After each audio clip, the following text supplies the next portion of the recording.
कोई बता रहा है समस्या, किसी तरह का कोई समस्या आ रहा है, तो इस पिरामिड को समझ लेना, जान लेना, बड़ी मजा आएगा आपको। तो मान लो ये एक ए नामक व्यक्ति है जो चेयरपर्सन है किसी कंपनी का, कोई भी कंपनी हो सकता है। इस चेयरपर्सन के नीचे बोर्ड ऑफ डायरेक्टर या कोर्ट ऑफ डायरेक्टर का एक ग्रुप है जो इसके इर्द गिर्द है, जो इसको समय समय पर मशवरा देता है, इनिशिएटिव लेता है, डिसीजन लेता है, एडवाइस देता है, सब कुछ करता है। और इसके लिए कंपनी का चेयरपर्सन या मालिक या ओनर समय समय पर इसको अपना मोटी मोटी रकम देता है सैलरी के रूप में, सारी सुविधाएं देता है। उसके नीचे जितने भी लोग हैं, चाहे वो स्टेट हेड हो, जोनल हेड हो या कंट्री हेड हो, जिस भी तरह के हाई लेवल के ऑफिसर्स हैं, उसके नीचे ये लोग आते हैं। उसके नीचे फिर डिस्ट्रिक्ट लेवल का, ब्रांच लेवल का, ये सारे अधिकारी लोग आते हैं। और उसके नीचे वो कर्मचारी या स्टाफ आता है जो काम करता है मार्केट में, जो कस्टमर बनाता है और कस्टमर को सर्विस प्रोवाइड करता है। ये जो कस्टमर लाता भी है और कस्टमर को सर्विस भी प्रोवाइड करता है। तो इसका काम है कि मार्केट के कस्टमर को अपने कंपनी से जोड़ना, इसका काम यही है। और जो उसको सर्विस चाहिए उसको प्रोवाइड करना, इसका काम है। अब ये काम करके वो सोचता है कि बहुत बड़ा चैलेंज वो पूरा कर लिया। मान लीजिए आप अकेले एक व्यक्ति हैं, इसमें एक नाम ले लेते हैं किसी का भी, मान लो ये राम है, इस लेवल पे काम कर रहा है। उसका काम क्या है भाई? तो कस्टमर लाना और कस्टमर को सर्विस प्रोवाइड करना। वो ये काम करके अपना निश्चिंत हो गया। अगर नहीं कर पाया तो वो उसके लिए सरदर्द है। क्यों? क्योंकि उसके ऊपर वाला जो बॉस बैठा हुआ है, ये उसको शाम को रिपोर्ट मांगेगा कि आपने पूरा दिन क्या किया है। तो अगर वो काम कर दिया है तो उसको कोई दिक्कत नहीं है। अगर बखूबी कर दिया है, उम्मीद से बेहतर किया है, तो इंसेंटिव भी मिलेगा। ये करके निकल जाता है। इसके ऊपर वाला, अब ये आपका जो बॉस है, आपका बॉस सिर्फ अकेला आप ही का बॉस नहीं है, आपकी तरह 50 लोग होंगे उसका बॉस है। अब मान लो आपने तो काम सही कर दिया, लेकिन बाकी 10 लोग या 20 लोग नहीं किए, तो जैसे ही 20 लोग नहीं करेंगे तो उसका टारगेट ऑफ द डे पूरा नहीं हुआ। अब 10 की गलती की वजह से या कमी की वजह से उसके ऊपर का बॉस उसको सुनाएगा भरपेट। अब उन 10 की गलतियों की सजा अब इसको मिलेगी, भरपेट सुनेगा वो। शाम को जब थक हार करके घर में जाएगा तो बॉस का फोन आएगा या मेल करेगा कि इतना आज हमने टारगेट पूरा किया, इतना अचीव किया, ये चीज छूट गया है। अब उसके लिए वो सुनने के लिए तैयार रहे। वीकली जो मीटिंग होगा, मंथली जो मीटिंग होगा, वहां पे उसकी ऐसी की तैसी हो जाएगी। उसको उसी समय लगेगा यार छोड़ दे, नौकरी छोड़ करके भाग जाए। ये प्राइवेट सेक्टर में काम करने वाले हर एक व्यक्ति के साथ होता है। अगर आपको आजमाना है तो किसी से भी बात कर लीजिएगा, चाहे वो किसी भी कंपनी में प्राइवेट सेक्टर में काम करता हो। एक टर्म यूज किया जाता है गिग इकोनॉमी। गिग इकोनॉमी यही है, इसमें कभी भी आपको आपके जॉब से किक किया जा सकता है, मार के निकाला जा सकता है। जैसे अभी आप देखेंगे जो नए नए इंटरप्रेन्योर आए हैं, लोग नए नए युवा बिजनेस करने आए हैं, कर रहे हैं, उसमें नौकरी का कोई ठिकाना नहीं है। आज नौकरी है, कल छीना जा सकता है। क्यों? क्योंकि अगर टारगेट पूरा नहीं हुआ, कंपनी प्रॉफिट में नहीं चल रहा है, लॉस में चल रहा है, तो आपको निकाल लेगा। सरकार तो है नहीं हो, या बहुत बड़ी तो है नहीं कंपनी हो। मार्केट में इतना गला काट कंपटीशन है कि आपको सस्टेन करने के लिए सब कंप्रोमाइज करना पड़ता है। अभी तो आप लोग तैयारी कर रहे हैं ना, तैयारी करने के लिए थोड़ा सा अभी आप लोग तैयारी भी खुल के नहीं कर रहे हैं। जिस दिन तैयारी करने फुल मोड में आ जाएंगे तो यहाँ पर भी आपको पता ही है कितना कंपटीशन है। दोस्त दोस्त का नहीं होता है, दोस्त दोस्त को नहीं बताता है, अपना नोट शेयर नहीं करेगा, अपना जो जानकारी है वो शेयर नहीं करेगा, किसी भी तरह का कोई हेल्प नहीं होगा। ये इस दौर का सबसे बड़ा चुनौती है, चैलेंज। कोऑपरेशन और सहयोग नाम का कोई चीज नहीं है। कंपनी इस बात को हमेशा बार बार इस चीज पर फोकस करती है, चाहे कोई भी संस्था हो, कि टीम वर्क पे काम किया जाए। टीम वर्क करेंगे, लेकिन टीम वर्क होता नहीं है। सब अपने अपने इंडिविजुअल लेवल पे ही काम करता है।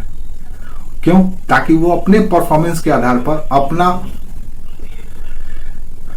ये कर सके कि हमने बेहतर किया तो उसका प्रमोशन होगा। टीम वर्क नाम का कोई चीज नहीं है। अब ये यहां पे सुना, अब इसके ऊपर बैठे हुए हैं ये लोग, अब ये इसकी लगाएंगे क्लास, और इनकी क्लास कौन लगाएगा? तो इनके ऊपर बैठा हुआ है वो, क्योंकि कंपनी लॉस में जाएगी, घाटे में जाएगी, कंपटीशन है। थोड़ा सा भी अगर आप देखे होंगे, कई कंपनियां हैं, बड़ी बड़ी कंपनियां हैं, साल 2 साल 3 साल चली, खूब मार्केट में उनका नाम हुआ, 5वें साल दिवालिया हो गई। क्यों? क्योंकि मार्केट अभी इतना चैलेंजिंग है। जब से ग्लोबलाइजेशन आया है, ओपन मार्केट आया है, कोई भी चीज परमानेंट नहीं है। इसी को कहा जाता है, पता है, इसी को कहा जाता है, एक नया टर्म आया है, वो आया है कॉम्प्लेक्स टेक्नोलॉजी, जटिल तकनीक। कॉम्प्लेक्स टेक्नोलॉजी एक ऐसा टर्म है जो किसी भी तरह का कोई स्किल या जॉब को तकनीक परिवर्तन होने की वजह से अस्थायी नेचर का नहीं रखता है, नहीं छोड़ता है। आप याद करो, आज से 10 साल पहले लोग एसटीडी बूथ खोल करके कितने लोग रोजगार पाए थे। गली गली एसटीडी बूथ, पीसीओ हुआ करता था, अच्छा खासा लोगों को रोजगार था। लेकिन जब से मोबाइल आया है, ये सब कुछ खत्म हो गया। चलो मोबाइल आया तो रिचार्ज करने का नौकरी मिला, काम मिला, याद है? लोग दुकान खोल खोल करके फोन रिचार्ज करने लगे। कुछ दिनों के बाद ये भी खत्म हो गया। अब लोग अपने फोन से अपना फोन खुद रिचार्ज कर लेते हैं। इसी को कहा जाता है कॉम्प्लेक्स टेक्नोलॉजी। अभी आने वाला 5G technology, 5G 5th generation, ये जब आ जाएगा तो इसको सेकंड इंडस्ट्रियल रेवोल्यूशन कहा जा रहा है। ये जब आ जाएगा तो इतना क्रांतिकारी चेंज लाने वाला है प्रौद्योगिकी में कि सब के सब अभी तक से जितने भी टेक्नोलॉजी है वो सब के सब पुराने हो जाएंगे और नए टेक्नोलॉजी आ जाएगा, और उससे जुड़े हुए सारे के सारे लोग बेरोजगार हो जाएंगे अचानक, और नए लोगों को अपॉर्चुनिटी मिलेगा। तो ये गिग इकोनॉमी, कॉम्प्लेक्स टेक्नोलॉजी, ये इस मार्केट का सबसे बड़ा एक तरह से पहचान बन गया है, और खतरा भी है। किसी भी जॉब का कोई नेचर परमानेंट नहीं है। किसी भी जॉब के लिए आप ये नहीं कर सकते वो रहेगा, इतना चुनौती है।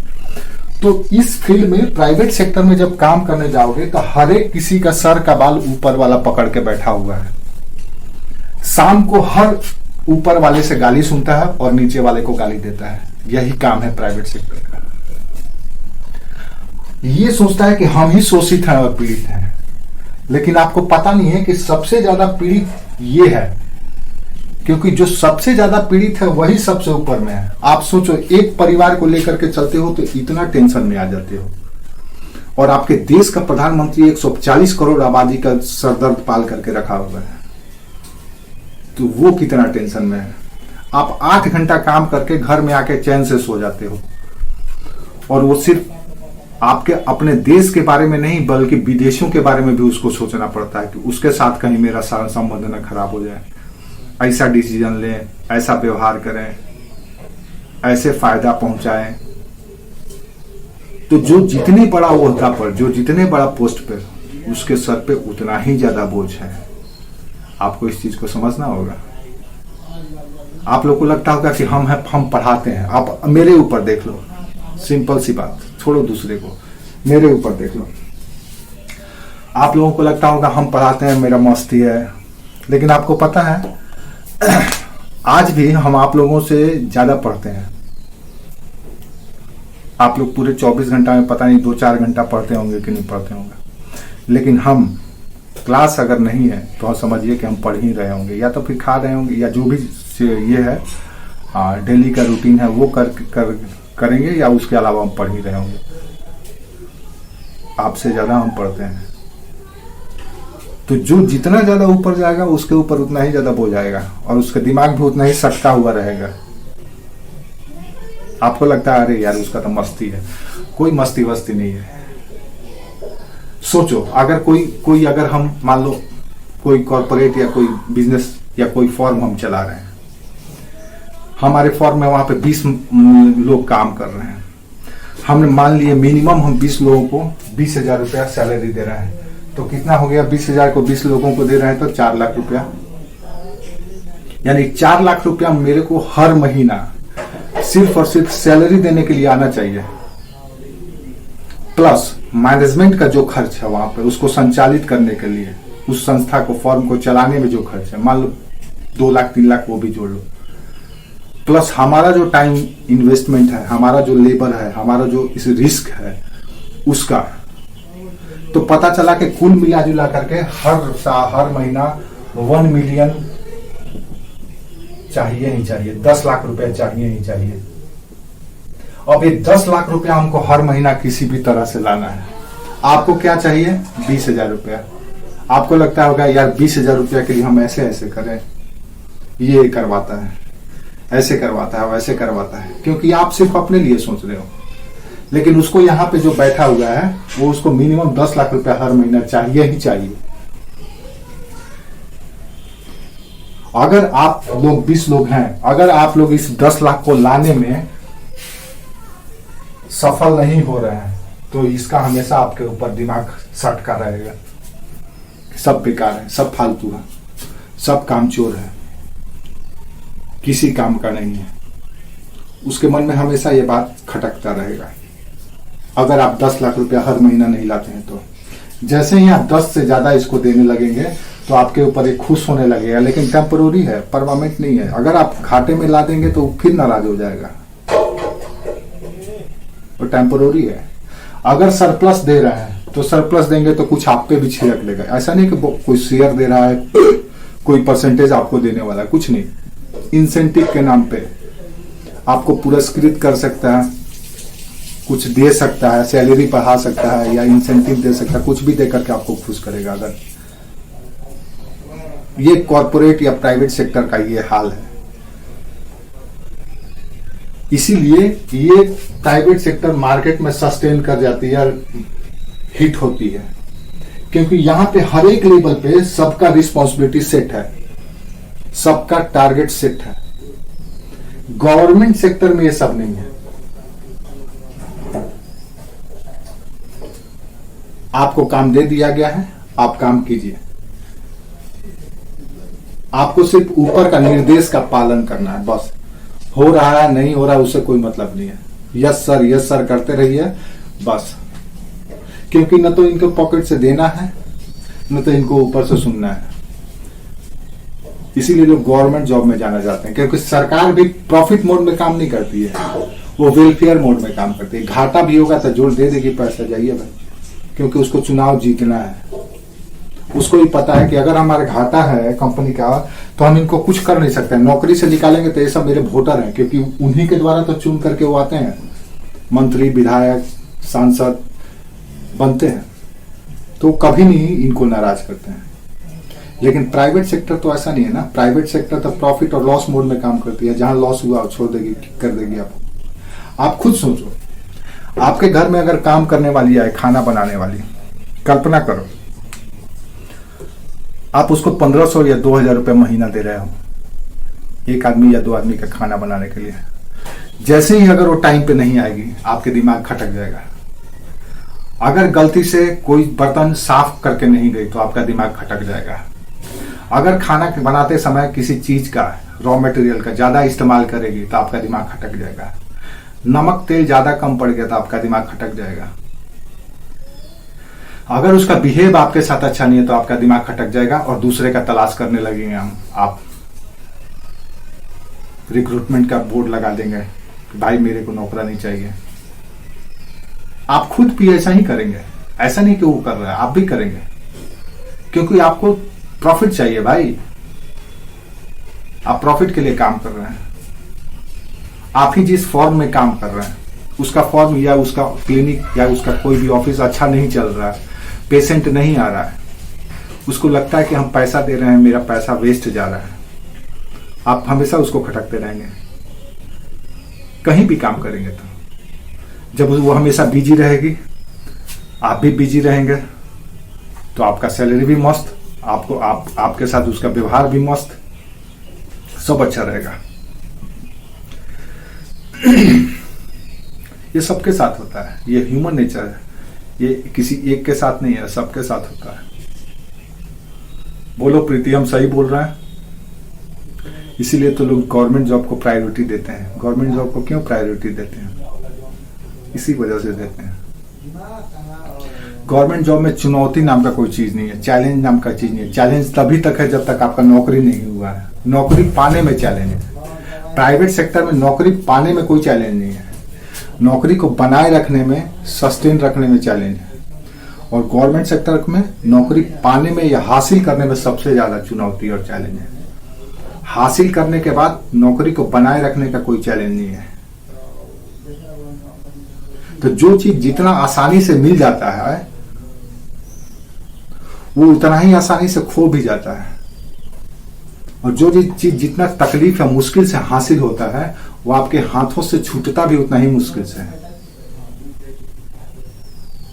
प्राइवेट जॉब में क्या है, आज यहां से निकले कल आपको नौकरी मिल जाएगा। गवर्नमेंट जॉब में ऐसा नहीं है। तो ये बुनियादी अंतर है, और इस अंतर को आपको फील्ड में, मार्केट में समझना होगा, और इसको लेकर के ईगो पे नहीं लेना है। आप बड़े बड़े ऑफिसर, ये सब के सब आपको दिखता है ना, व्हाइट कॉलर के लोग कोट पैंट पहने हुए हैं, कभी उनसे पर्सनली अगर आपका उतना क्लोज है तो आप उनसे बात करो, आपको पता चलेगा। अभी आप लोग नए युवा हैं, आप लोगों को इस सब चीज का अनुभव नहीं है, लेकिन फैक्ट यही है। उतना ही ज्यादा उन पे बोझ है, उतना ही ज्यादा वो कॉम्प्लेक्स है, उतना ही ज्यादा उनका जिंदगी घुमावदार है। जैसे रस्सी कैसे होता है, रस्सी देखे हैं ना आप लोग, रस्सी को देखे होंगे आप लोग, हम ऐसे खींच देते हैं तो हमको लगता है कि सीधा है। बड़े लोगों का जिंदगी कुछ इसी तरह का होता है। बाहर से जब देखेंगे तो आपको एकदम सीधा दिखेगा, उसमें कुछ घुमाव नहीं। लेकिन जब नजदीक से जाके देखेंगे तो पता चलेगा कि इस तरह से मिल करके कई इस तरह के घुमाव है उनके जिंदगी में। रस्सी में कैसे होता है, इस तरह से घुमाव है। जितने आप करीब जाएंगे तो पता चलेगा कि उनका एक एक धागा, एक एक सिरा घुमा हुआ है। बाहर से हमको सीधा दिखाई देता है, लेकिन जब आप देखेंगे तो ऐसे ऐसे ऐसे ऐसे रस्सी देखे हैं ना, रस्सी का जो तार होता है वो तार एक दूसरे से लपेटाया हुआ होता है, ऐसे ऐसे घुमावदार। इसी तरह से होता है ऊपर बैठा हुआ व्यक्ति का जिंदगी। आप अपने परिवार के लिए आधा घंटा समय दे देते हैं, उनके पास वो भी टाइम नहीं होता है। एक शराबी पिक्चर था अमिताभ बच्चन का, देखे हैं? उसका बाप का नाम चिनॉय सेठ या कौन सेठ था, प्राण का।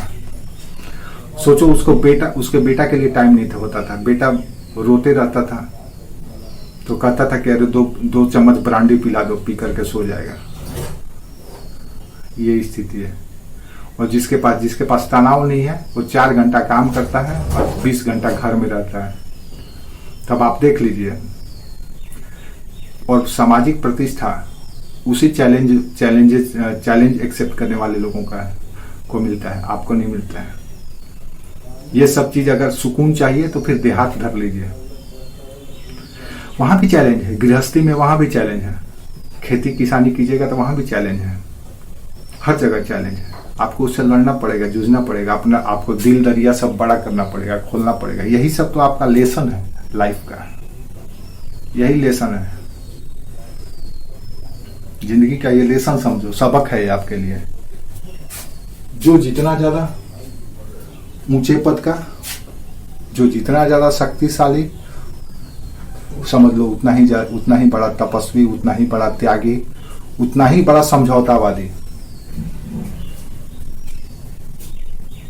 कई परिस्थितियों से कंप्रोमाइज करके वो उस मुकाम पे पहुंचा है। उसका जीवन सरल नहीं है। आपको लगता है कि उसका जीवन सरल है, उसका जीवन आपसे कई गुना ज्यादा जटिल है। अभी हाल ही फिलहाल में एक लड़का यहीं पर था, बहुत अच्छा बिजनेस सेटअप किया हुआ था, पता नहीं किस वजह से उसने सुसाइड कर लिया। हमारे उम्र का लड़का था, बहुत अच्छा बिजनेस सेटअप किया हुआ था, करोड़ों का टर्नओवर था। अचानक हमको कल या परसों पता चला कि वो सुसाइड कर लिया।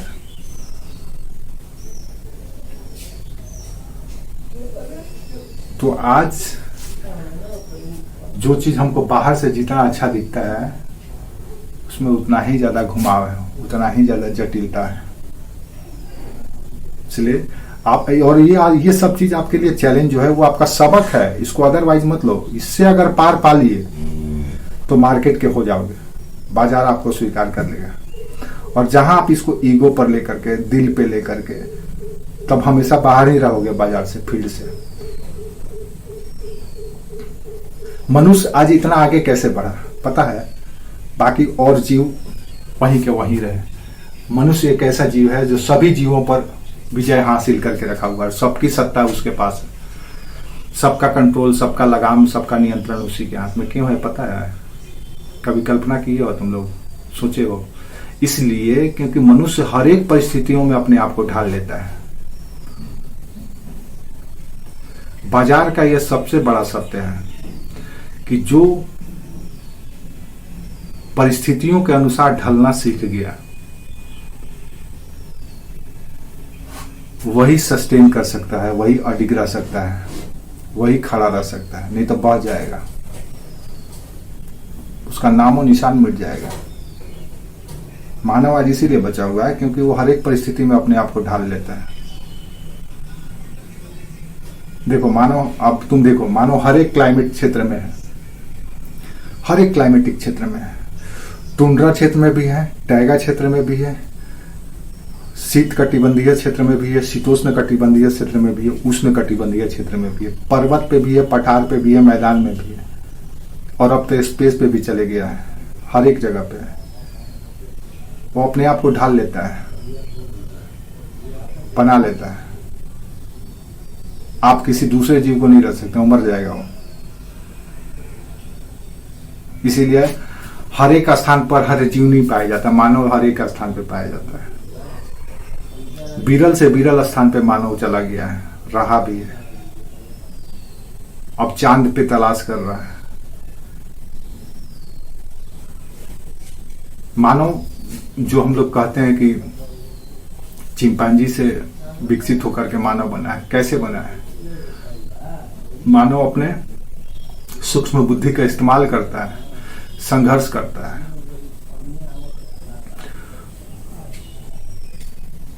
तब जाकर के, नहीं तो मानव का भी पूंछ था, मानव का भी पूंछ था पहले, मानव भी उसी बंदर की तरह था। उसने संघर्ष किया, उसने समझौता किया, उसने परिस्थिति के अनुसार स्वयं को ढाला, स्वयं को बदला, तैयार किया, पीठ नहीं दिखाया। आपको हारना नहीं है, जूझना है। अगर आपको सफल होना है तो जूझना है। आपको जितना बड़ा मुकाम हासिल करना है उतना ज्यादा जूझना है। आप सोचो, खुद सोचो ना, आप लोग इतने दिनों से पढ़ रहे हो, क्या टीचर बनने के लिए, क्या बैंक का क्लर्क बनने के लिए, या एसएससी का एग्जाम निकालने के लिए इतना थोड़े ना पढ़ना पड़ता है। तो आपने ख्वाब देखा है कि आपको ब्यूरोक्रेट्स बनना है, तो आपको तो पढ़ना पड़ेगा भैया, संघर्ष तो करना ही पड़ेगा। और ये संघर्ष सिर्फ अंध संघर्ष नहीं चाहिए, स्मार्ट संघर्ष चाहिए। अवसर मिलने पे चौका भी मारिए। और जहां पे जरूरत, एक प्लेयर को देखो, सबसे सक्सेसफुल प्लेयर कौन होता है पता है?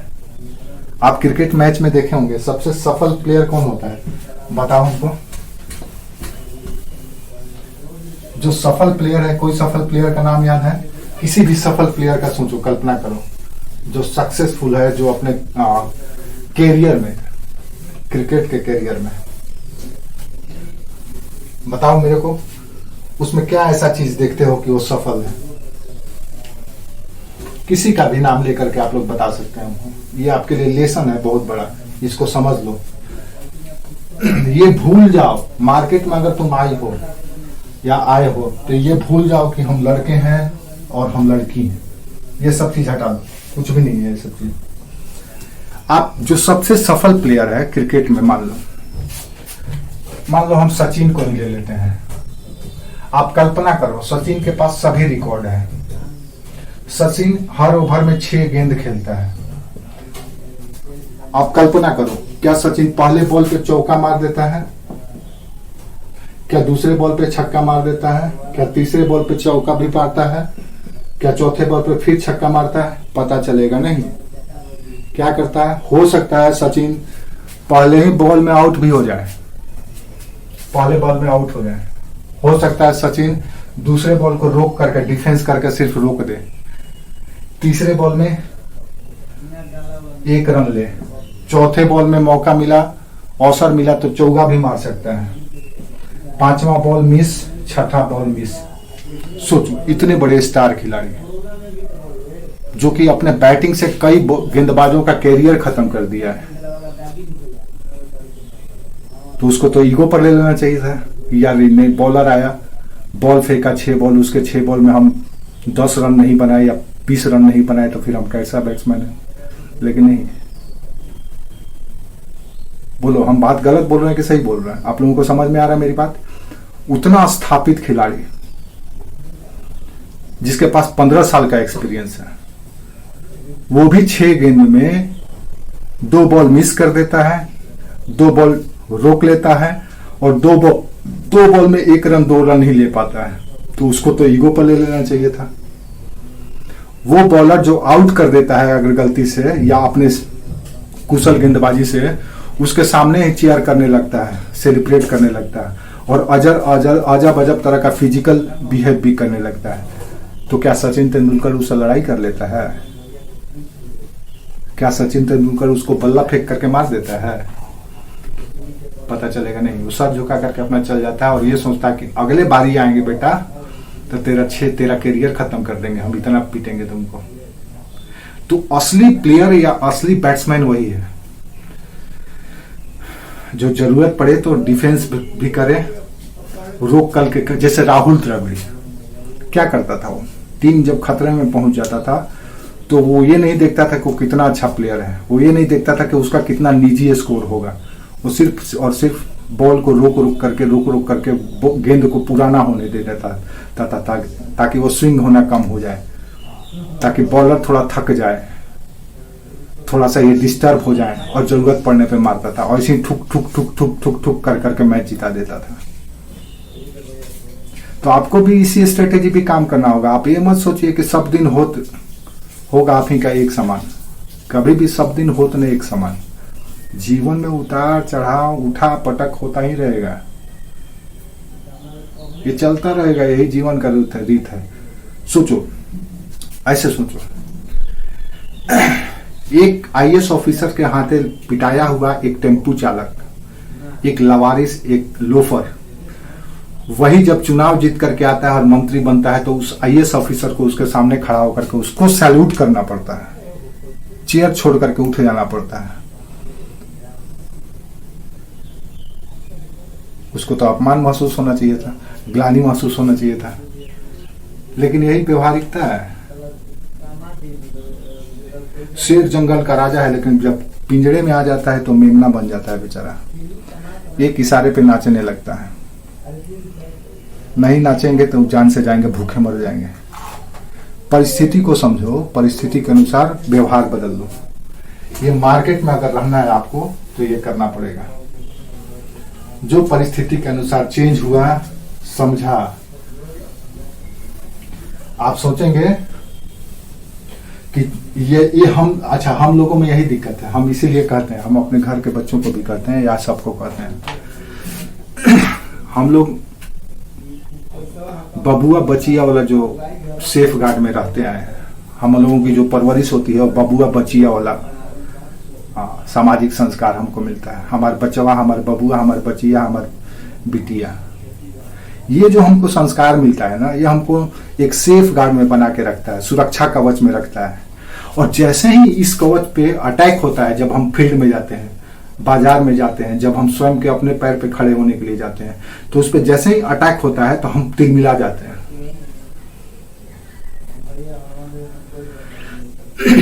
कि यार ऐसे कैसे हो रहा है, हम नहीं करेंगे, हम झुकेंगे नहीं साला।